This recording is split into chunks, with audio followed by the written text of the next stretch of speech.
Hello, welcome to any community. In this particular video, we are going to discuss the differential diagnosis of edema.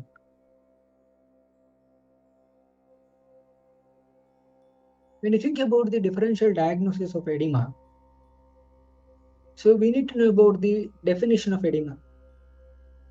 So that is excess accumulation of fluid in the interstitial space or in the serous cavities that is being termed as edema. Excess accumulation of the fluid inside the cell that is being defined as hydropic degeneration.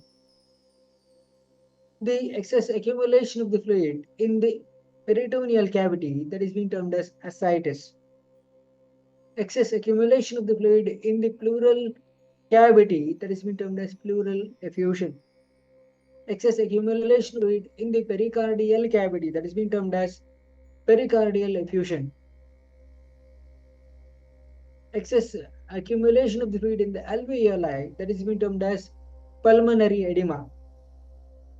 Excess accumulation of fluid in the cerebral tissue that is being termed as cerebral edema. So these are the different terminologies that were being used. As far as the differential diagnosis is concerned, first of all, you need to know about whether these are generalized or localized, or whether this particular edema is present in one half of the body as such, we need to know.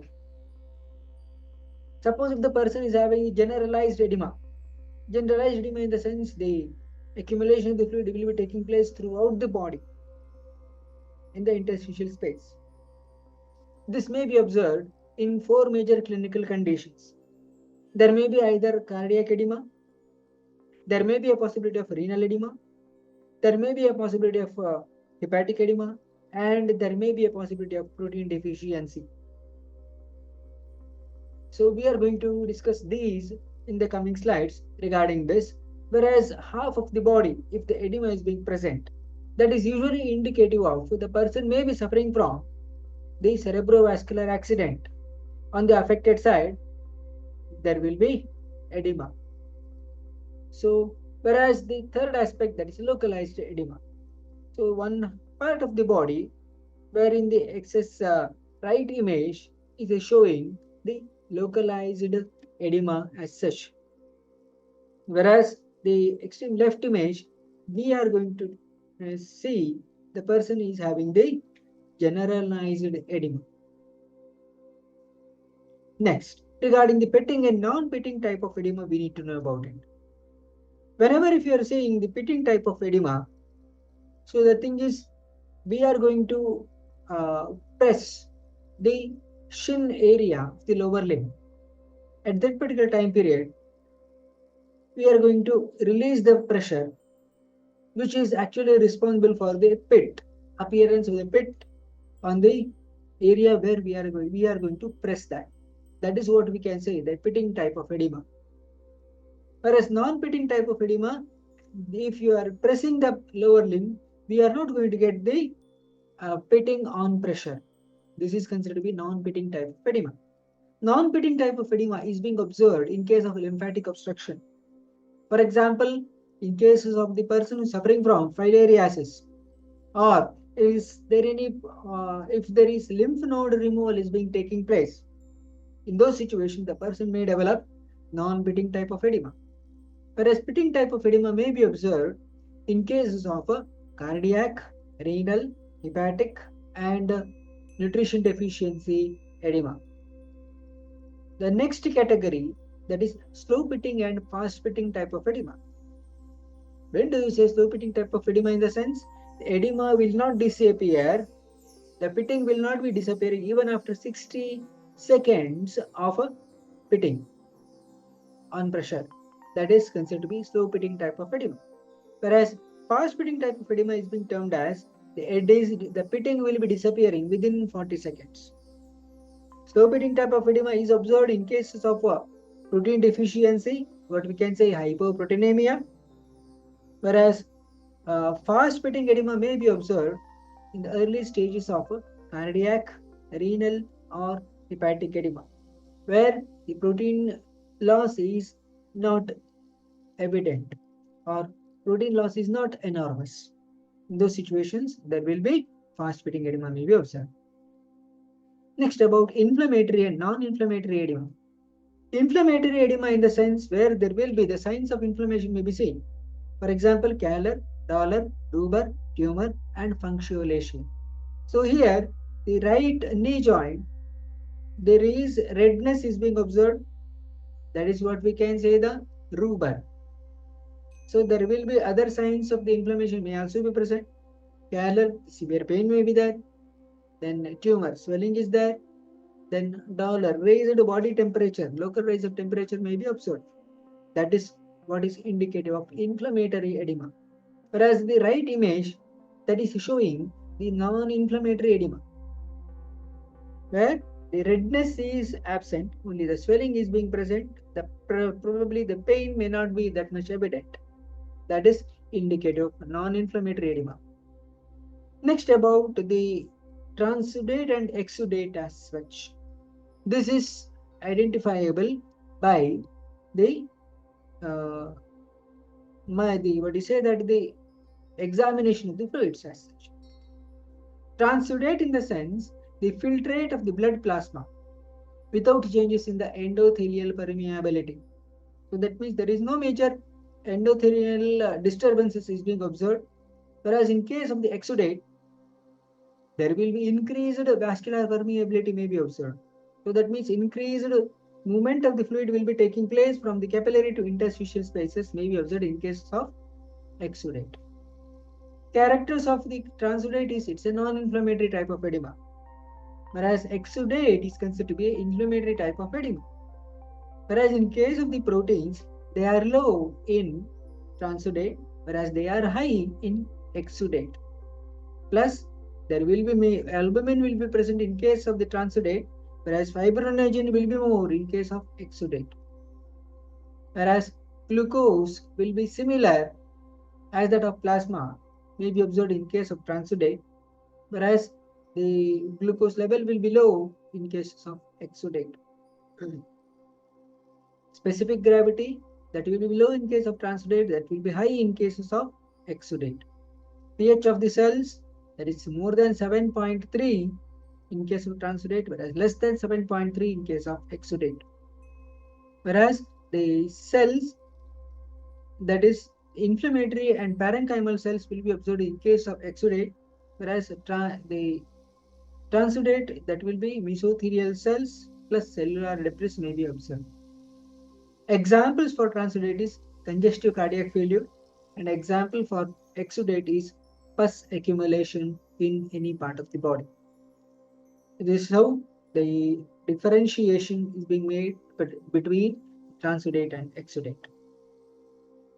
Next, regarding some of the individual terminologies regarding the edematous parts, beginning with cardiac edema. This is a type of edema where the person will be having the generalized type of edema, whereas the edema that will be more in the evening time in the that is lower limbs, that too bilaterally observed, bilateral pedal edema that will be observed in evening time, which may be indicative of the cardiac cause. The probable reason could be congestive cardiac failure, or otherwise right-sided heart failure. That is the main reason for cardiac edema. Renal edema. The person will be having the generalized edema, wherein the person will be having the aggravation of the edema in the early morning time in the periorbital region. This is indicative of a renal edema. The probably nephrotic syndrome may be the one of the cause for that renal edema. This is what we can say hepatic edema. The earliest clinical manifestation of hepatic edema will be ascites. Later, there may be a possibility of a generalized edema that can be observed. That is the hepatic edema. The clinical condition where we are going to get hepatic edema is liver cirrhosis or cirrhosis of liver followed by ascites. Pulmonary edema. The accumulation of the fluid in the alveoli, that is being termed as pulmonary edema, where the person will be having the breathlessness, unable to breathe properly. That too during the expiration that will be observed. And on examination, the person may be having bilateral basal crepitations. This is what is indicative of pulmonary edema. The probable cause of pulmonary edema is considered to be either left ventricular failure or left atrial failure. This is what we can say the cerebral edema, wherein this is a CT scan image. Here we are going to see the right side of the part, that is what we can say the edema is being observed in the cerebral region. That may be presented with the cerebrovascular accident features. Hydropic degeneration, that is what we can say the excess accumulation of the fluid inside the cell, that is being termed as hydropic degeneration. It can be a reversible cell injury. To sum up, edema is being termed as the excess accumulation of fluid in the interstitial space or in the serous cavities, such as the peritoneum, pleural cavity, pericardium, or the alveoli, or cerebral hemisphere, etc.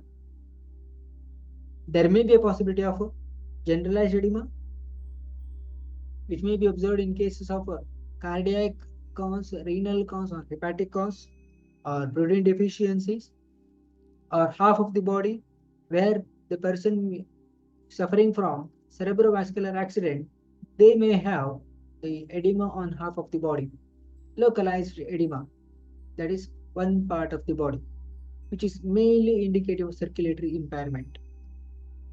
Pitting type of edema and non-pitting type of edema, wherein we are going to press on the bony prominent areas.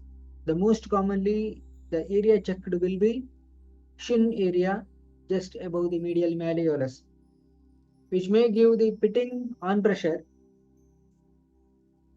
in cases of cardiac, renal, hepatic edema, etc. And non-pitting nature will be observed in cases of lymphatic obstruction, such as filariasis or lymph node resection. Slow pitting and fast pitting type of edema, wherein slow pitting edema, wherein the pitting will be disappearing after 60 seconds, which is indicative of protein deficiency or hypoproteinemia, whereas fast pitting edema, where the edema will be disappearing within 40 seconds, wherein this may be observed in cases of cardiac, renal, or hepatic edema. Inflammatory and non-inflammatory. Inflammatory in the sense where the signs of inflammation, that is the increased heat or raised local raise of temperature, or redness, or pain, or swelling, or restricted movements of the affected part will be observed. That is inflammatory type. Whereas non-inflammatory, the redness, etc., that may be absent, or there may be swelling may be observed as such. Whereas transudate and exudate, these are determined based on the laboratory findings. Further, depending upon the cause of the edema, several descriptions such as cardiac edema, congestive cardiac failure is the example, renal edema, nephrotic syndrome is an example, hepatic edema, that is what we can say the cirrhosis of liver is an example, pulmonary edema, congestive cardiac failure, that to left-sided heart failure, or otherwise acute myocardial infarction is the example for this. Cerebral edema, cerebrovascular accident, either may be due to ischemia or hemorrhage or hydropic degeneration, wherein the edema of the cell that can be seen. Dear NA community, that's all for today. What are the major key takeaways from today's discussion? Mention in the comment box below. And what is the one video that you'd like to hear in coming days in this particular channel? Mention in the comment box below, and spread this particular video to maximum number of true Nidana learners so that we can make a huge movement out of this particular small message. That's all for today. Something more in the next video. Thank you.